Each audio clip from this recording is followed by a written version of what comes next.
LA100 scenarios rely on a diverse mix of resources to meet load. Here we see how that mix is used to balance supply and demand, even on days with less wind and solar.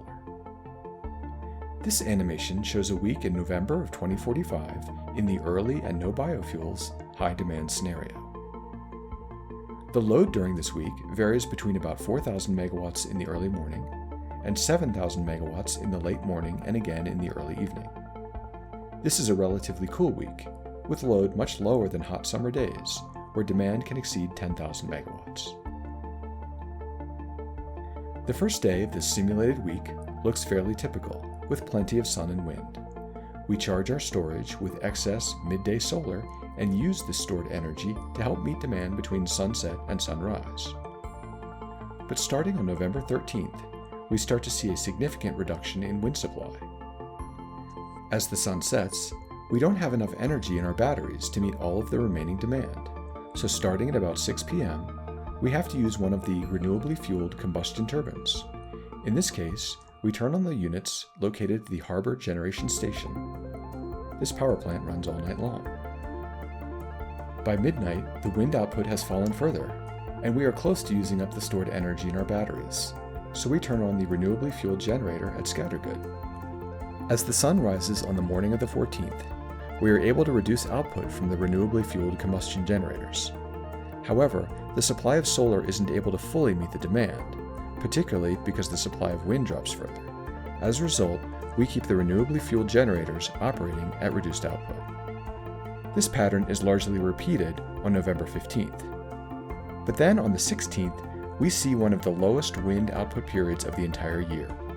We generate very little wind across most of the western United States. This is combined with below average solar output on this day. So, beginning at about noon, we rely on generation from all 4 of the in-basin renewable combustion turbines.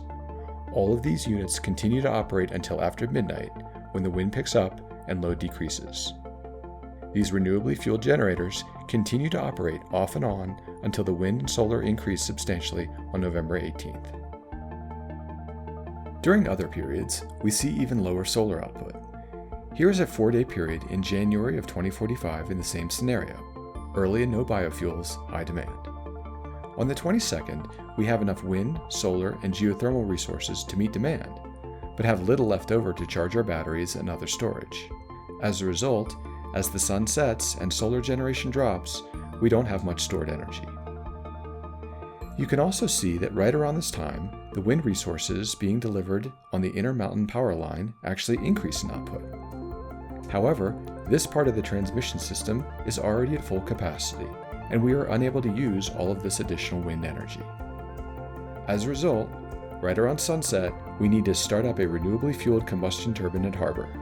This plant continues to operate all night long. On many days, we can reduce output or even turn off the renewably fueled combustion turbines shortly after sunrise. However, the 23rd is a particularly cloudy day across LA and much of the Southwest. So as the morning load increases, the lack of solar output must be made up for by increasing output from our renewably fueled combustion turbines. They operate until the demand reduces overnight.